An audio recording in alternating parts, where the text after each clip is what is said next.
I'm going to talk to you about some things I've learned in my journey. Most from experience, some of them I heard in passing, many of them I'm still practicing, but all of them I do believe are true. Life is not easy. It is not. Don't try to make it that way. Life's not fair. It never was. It isn't now, and it won't ever be. Do not fall into the trap, the entitlement trap, of feeling like you're a victim. You are not. Get over it and get on with it.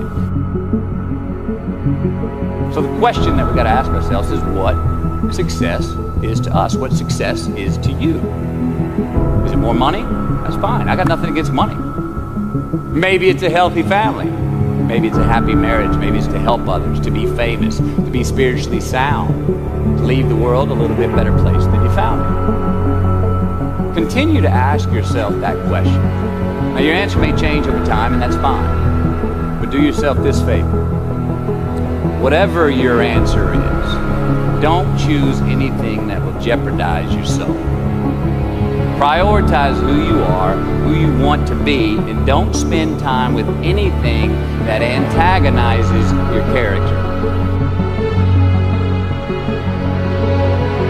Be brave, take the hill, but first answer that question, what's my hill? So first, we have to define success for ourselves. And then, we have to put in the work to maintain it. Take that daily tally. Tend our garden. Keep the things that are important to us in good shape. Where you are not is as important as where you are. It is just as important where we are not as it is where we are. Look, the first step that leads to our identity in life is usually not, I know who I am. I know who I am. That's not the first step. The first step's usually, I know who I am not.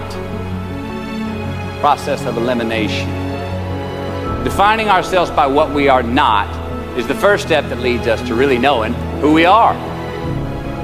You know that group of friends that you hang out with that they really might not bring out the best in you? You know, they gossip too much, or they're kind of shady. They really aren't going to be there for you in a pinch. Or how about that bar that we keep going to that we always seem to have the worst hangover from? Or that computer screen, right? The computer screen that keeps giving us an excuse not to get out of the house and engage with the world and get some real human interaction. Or how about that food that we keep eating? Stuff that tastes so good going down, makes us feel like crap the next week. We feel lethargic and we keep putting on weight. Well, those people, those places, those things, stop giving them your time and energy. Just don't go there. I mean, put them down. And when you do this, when you do put them down, when you quit going there, and you quit giving them your time, you inadvertently find yourself spending more time and in more places that are healthy for you, that bring you more joy. Why? Because you just eliminated the who's, the where's, the what's, and the when's that were keeping you from your identity. Look, trust me, too many options, I promise you this, too many options will make a tyrant of us all. All right, so get rid of the excess, the wasted time. Decrease your options.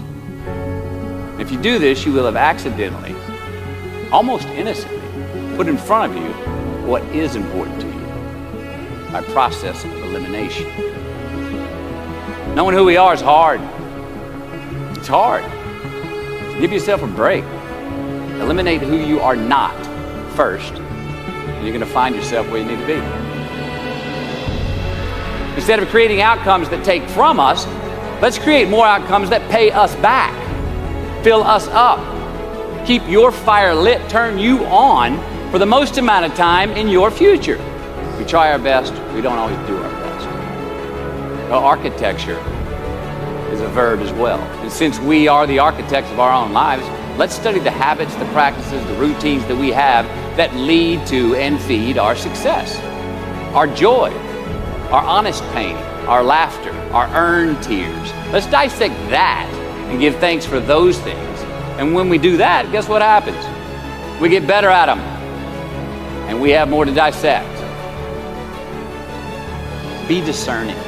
Choose it because you want it. Do it because you want to. We're going to make mistakes. You got to own them. Then you got to make amends. And then you got to move on. Guilt and regret kills many a man before their time. So turn the page, get off the ride. You are the author of the book of your life.